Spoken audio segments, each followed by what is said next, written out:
You keep telling yourself you're grown, but deep down, you know something doesn't line up. You've got the bills, maybe the job, maybe even a family, but emotionally, you're still in the waiting room of your own life. Carl Jung had a name for this kind of sleepwalking. He called it a failure to confront the self. This isn't about age. It's about being stuck. About reacting the same way you did 10 years ago, just in a different outfit. You want change, but you don't want the pain that comes with it. You want maturity, but not the mess of digging through your own unconscious mind to find what you buried there. So let's not pretend this is casual. This is about why you still haven't grown up. Not fully. Not in the way that actually matters. And yes, it's brutal, because truth usually is. Let's start where most people get stuck without even realizing it. Your persona. That version of you that knows how to smile at the right time, say the right things, and perform adulthood like a role you've rehearsed to death. Carl Jung described the persona as the mask we wear to meet the expectations of society. But here's the catch. If you wear it too long, you forget it's a mask. You think that's who you really are. That's where growth stops. Think about your day-to-day life. How many things do you do just to appear competent, likable, unbothered? How often do you shrink your emotions, your beliefs, your weirdness, just to stay palatable? It doesn't feel like lying because you've gotten good at it.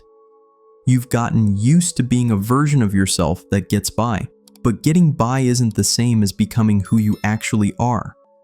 Now here's where it gets heavier. The persona isn't just a mask, it's also a defense, a shield. People build it because somewhere along the line, they learned that being fully themselves wasn't safe. Maybe they were too sensitive for a loud household, too creative for a rigid school, too curious in a family that didn't allow questions. So they shaped themselves into whatever kept them accepted. And over time, that survival tactic became a permanent identity. Jung warned that the more we invest in the persona, the further we drift from the self. You start living for approval without even noticing it. And the worst part? That version of you can succeed. It can get promotions, attract partners, make money. But deep underneath all that, you feel hollow, like you're living someone else's life. That's the cost of staying in persona mode too long. You stop growing because you're too busy performing. So ask yourself this. When was the last time you showed up as the real you without adjusting for the room? If that question makes you pause, good. Sit with it. Don't explain it away. Just sit. And remember, if the mask feels safe, it's probably stopping you from healing. Now we move from the mask to what's hiding underneath it. The second brutal reason you haven't grown up? You've never faced your shadow. Jung wasn't talking about evil or darkness in the dramatic sense. He meant the parts of yourself you've rejected, denied, or buried so deep that you pretend they don't exist. The envy, the pettiness, the neediness, the parts you learned early on were unacceptable, so you pushed them underground and built your life on top of that pile. But here's the truth. What you bury doesn't stay dead. It festers. It leaks out in strange reactions you can't explain. You overreact to criticism. You sabotage closeness. You lash out at people who mirror the traits you won't admit you have. Ever notice how some people absolutely can't stand laziness in others? It disgusts them. They get mean about it. Why? Because a part of them is lazy too. But they've spent their whole life covering it with overachievement or control. So when they see that same laziness in someone else, it triggers a part of them they swore they'd never be. Jung said, "Everyone carries a shadow. The less it is embodied in the individual's conscious life, the blacker and denser it is." You can't grow if you're at war with parts of yourself you refuse to acknowledge. That's why people get stuck repeating the same emotional patterns.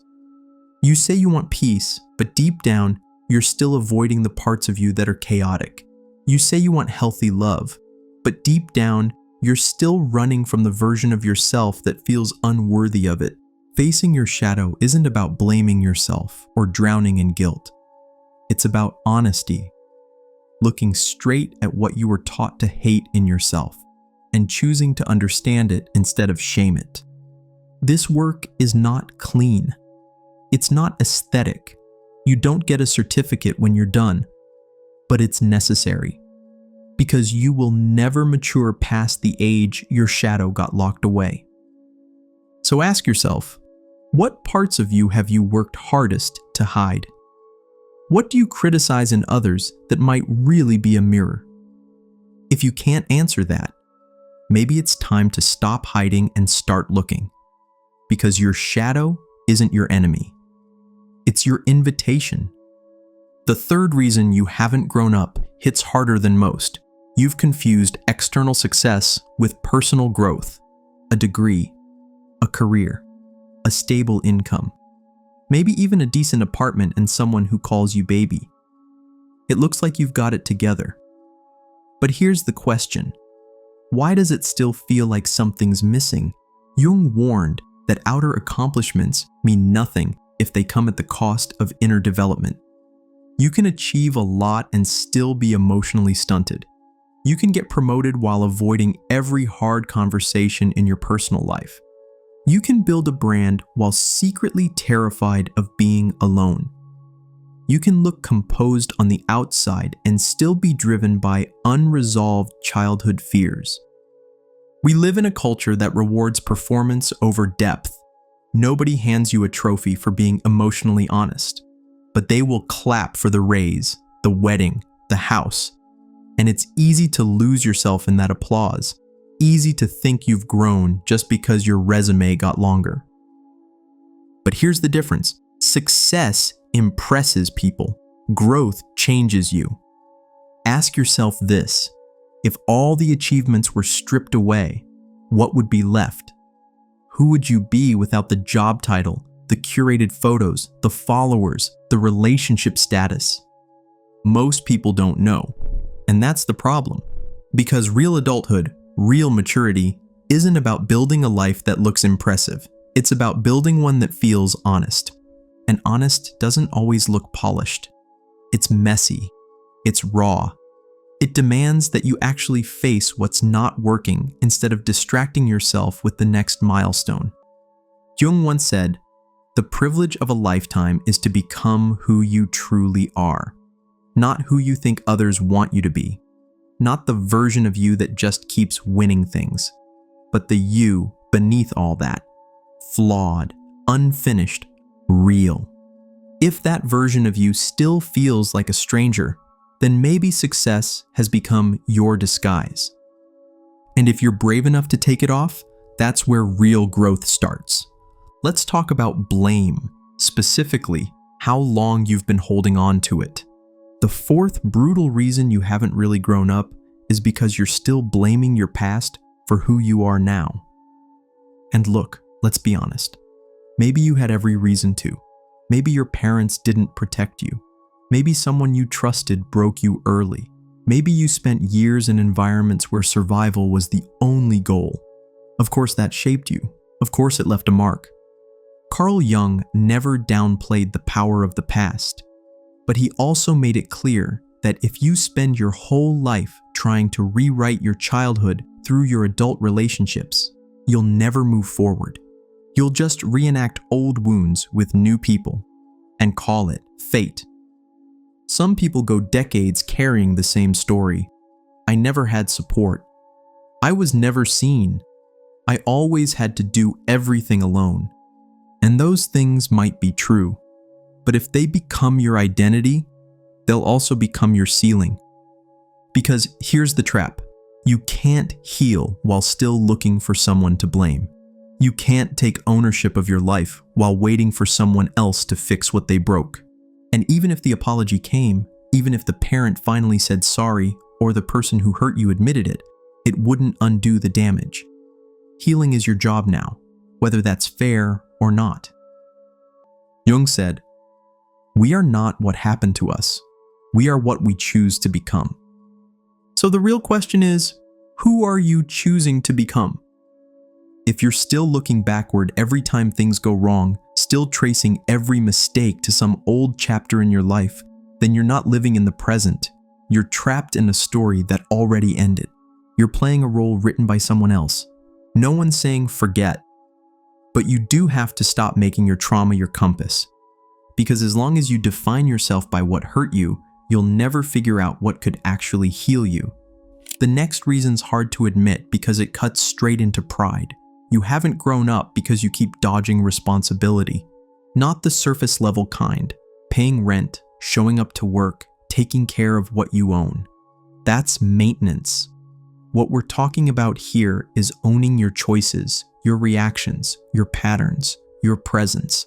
There's a moment that happens to everyone, usually quietly and often alone, where you realize no one's coming to save you, and everything that hurt you, everything that shaped you, is now your responsibility to understand and deal with. Not because you deserved what happened, but because no one else can carry the outcome for you. Jung believed that true adulthood begins the moment you stop blaming and start integrating. He wrote about the danger of projection, how we see our own flaws, fears, and failures in other people instead of owning them. And that's what dodging responsibility looks like. Projecting your chaos onto someone else so you don't have to clean it up. You ever catch yourself saying, "They made me act like that?" Or, "I wouldn't be this way if they hadn't done that." That's projection. That's avoidance dressed up as justification. And here's where it gets uncomfortable. Because it's easy to feel like life just keeps happening to you. Like you're reacting to everything all the time and never choosing anything. But ask yourself, how long can you keep living like that before you lose track of who you are? Some people are still blaming every failed relationship on bad timing, every job issue on toxic bosses, every personal rut on the system, and maybe there's truth in all of it. But if every story ends with you having no control, no growth, no shift, then maybe the common thread isn't them. Responsibility isn't punishment. It's power. It's the moment you decide to take the wheel, even if the road behind you is a wreck. It's not about never messing up. It's about owning the mess and still deciding who you want to become in the middle of it. So if you've been stuck in a loop, same outcomes, different situations, maybe it's not the world that keeps failing you. Maybe it's time you stopped hiding behind explanations and actually took the lead. Let's keep going. Because next, we're looking at something a lot of people confuse with growth, but it's really just noise. This one's slippery because it hides behind self-awareness. You haven't grown up because you keep confusing emotional chaos with emotional depth. You feel everything intensely. You break down during conflict. You say, "I just feel deeply," or "I'm an empath," or "I can't help how much it hurts." And that might be true. But here's the thing, feeling something isn't the same as knowing what to do with it. Jung understood the value of emotion, but he also warned about becoming ruled by it. When your feelings control your behavior, your reactions, your sense of identity, that's not maturity. That's unprocessed pain masquerading as personality. Think about it. How often have you let your mood dictate your relationships? How many times have you lashed out, pulled away, shut down, or spiraled, and then called it being honest or just being in your feelings? We've built a whole culture around that now. We reward vulnerability, but forget that real vulnerability includes regulation too. There's a difference between expression and emotional flooding, between being open and being messy, between sharing how you feel and making others responsible for how you feel. Jung said, Emotion is the chief source of all becoming. There can be no transformation of darkness into light without emotion. But he never said emotion alone was enough. Unfiltered emotion without reflection can keep you stuck. It convinces you that because you're hurting, you're growing. That because you're overwhelmed, you must be healing. But those aren't guarantees. Chaos can become addictive. Drama can feel like depth when you're not used to calm. So ask yourself, are you doing the work to understand your emotions, or are you just swimming in them? Are you learning how to hold space for what you feel without letting it wreck everything around you? Because real emotional maturity isn't about avoiding the storm. It's about learning how to stand in it without destroying the room. Now we've reached the core of what Jung believed growing up actually means. You haven't grown up because you've refused the process of individuation. This isn't a word most people use. But for Jung, individuation wasn't optional. It was the point of being human. It's the slow, painful, necessary process of becoming your true self. Not the self that's been shaped by culture, family, trauma, expectation. The self that's buried underneath all of that. And here's the thing. Most people never start this journey. They live entire lives in borrowed identities. They become what their parents needed, what their partners wanted, what society rewarded. They mimic people who seem to have it all figured out. But inside, they feel off, like something is constantly missing, and they can't name it. That unnamed feeling? That's the self you've been ignoring. Individuation demands honesty. You have to peel away your conditioning. You have to stop performing, stop projecting, stop hiding. And that's not romantic. It's disorienting. You lose things along the way. Roles, labels, relationships that only made sense when you weren't being fully you. Most people don't grow up because they're scared of what they'll have to leave behind. But staying small just to feel familiar? That's not safety. That's self-abandonment. Jung called individuation a confrontation with the unconscious, the part of you that's been watching your life unfold from the sidelines, waiting for you to stop numbing and start listening. So here's the question. Do you even know who you are outside of who you were told to be? Not what you do, not who you love, not what you've survived. You. If that feels like a blank space, don't run from it. Sit with it. That's the doorway. Because the moment you stop fearing the work of becoming, you start doing what Jung believed we were here to do. Grow into wholeness, not perfection. And that's the real difference between aging and growing up. So now you know the 7 brutal reasons you still haven't grown up. But let's be real. Knowing isn't the hard part. Facing it is. You've probably heard yourself in parts of this, maybe all of it. Maybe your defenses are already trying to kick in, telling you this is too harsh, or doesn't apply, or that you've been through enough and don't owe anyone more growth. But growth isn't owed to anyone else. It's yours, or it's not. Carl Jung didn't write for people who wanted comfort.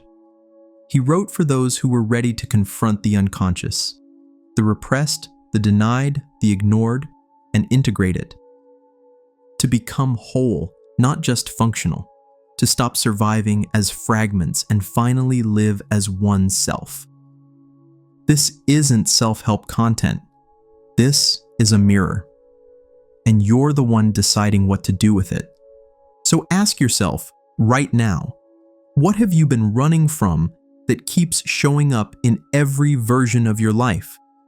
The same arguments, the same emptiness, the same patterns, the same ache in your chest when you're alone, wondering why nothing ever quite feels like enough. That's not bad luck. That's your own unfinished work knocking. Jung said, people will do anything, no matter how absurd, to avoid facing their own soul.